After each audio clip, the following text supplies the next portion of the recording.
Good evening, dear viewers. Welcome to our news broadcast. Here are the headlines.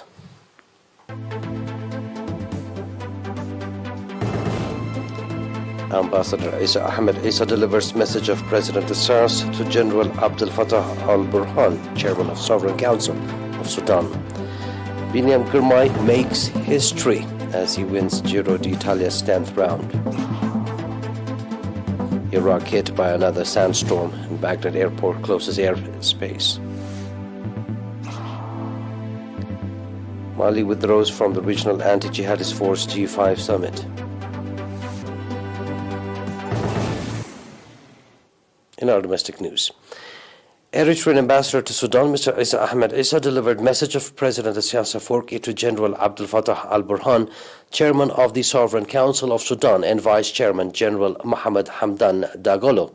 The message of President Isaias focused on strengthening bilateral ties as well as the contribution Eritrea could make as a neighboring country for Sudan to resolve its internal problems and play due role in the region.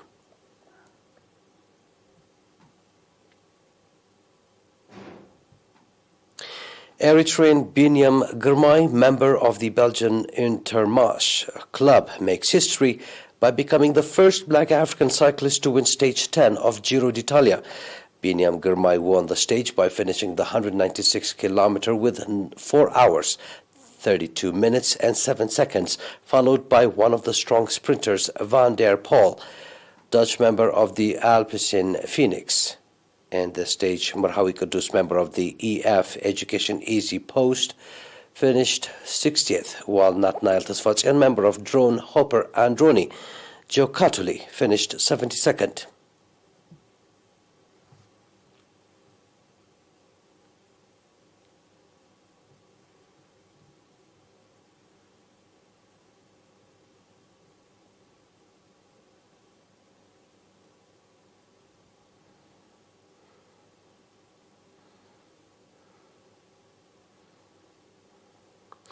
The 31st anniversary of Independence Day celebration commenced in the southern region under the theme Independent Choice, Backbone of Our Pride, with lighting Independence Torch at the Kamhara front, where the last offensive for total independence of Eritrea was conducted. The Independence Torch, that will tour 4 to 5 subzones in the region, started its journey on 16 May from Afelba at a ceremony in which the residents of Afelba and members of the Eritrean Defense Force took part. Upon reaching the Kamhara city, the torch was warmly welcomed by the residents of the city as well as the administrator of the Kamhara subzone, Mr. Yimane Abera. Speaking at the event, Mr. Yimane said that the Independence Torch is the symbol of perseverance and resilience, as well as the heavy sacrifice paid by the Eritrean people, and commended those that contributed for organizing the event. The next destination of the Independence Torch will be the subzones of Dubarwa, Mandafara, Mnahaili, and Adkhwala.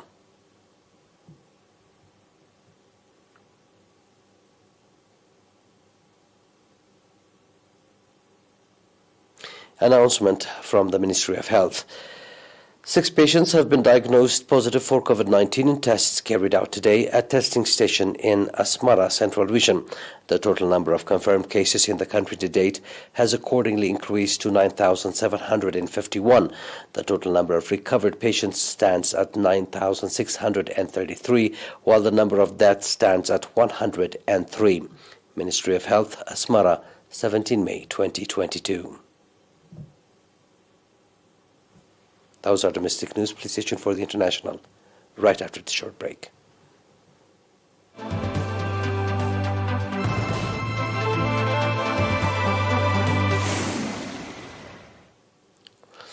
The latest heavy sandstorm to hit Iraq has forced some schools and offices to close, while flights at Baghdad airport have also been suspended. The Education Ministry and other offices declared Monday a day off for local government institutions, with the exception of the health service. According to medical officials, hundreds of people across Baghdad and southern cities went to hospitals with breathing difficulties. Baghdad International Airport said in a statement that it was closing its airspace and halting all flights until further notice because of low visibility. The Iraq news agency reported that airports in Najaf and Suleimania were also closed for the day. It is the 8th dust storm since mid-April to hit Iraq, which has been battered by soil degradation, intense droughts, and low rainfall linked to climate change. The latest one earlier this month led to the death of one person, while 5,000 others had to be hospitalized for respiratory problems. Iraq is prone to seasonal sandstorm, but experts and officials are raising the alarm over their frequency in recent years, which they say is exacerbated by record low rainfall, desertification, and climate change. The World Bank has warned that Iraq could potentially suffer a 20% drop in water resources by 2050. Mali's junta announced Sunday that it will quit a West African anti-jihadist force after it was blocked from assuming the presidency of the regional group.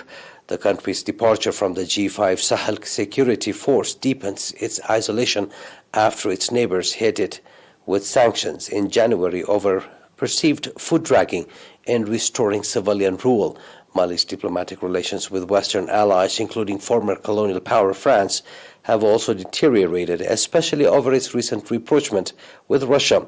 Earlier this month, UN Chief Antonio Guterres said political instability and human rights violations in Mali and Burkina Faso were undermining the Sahel's anti-jihadist operations and called for returning power to civilians as soon as possible.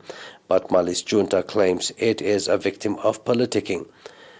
The G5 Sahel, which also includes Mauritania, Chad, Burkina Faso, and Niger, launched in 2014 with an anti-jihadist force added in 2017. Mali is struggling under sanctions imposed by other Western African countries over the military's decision to retain power following multiple coups. The violence gripping Mali since 2012 has involved attacks by jihadists linked to Al-Qaeda and the so-called Islamic State group, but also an assortment of self-declared militias and bandits. Please stay tuned now for a recap of tonight's headlines.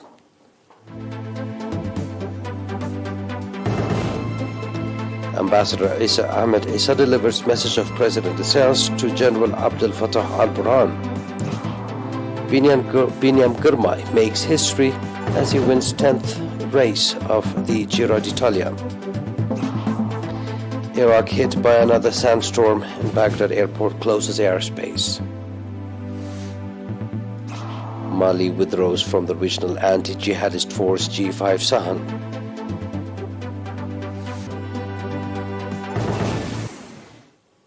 That was our news. It is good night from us.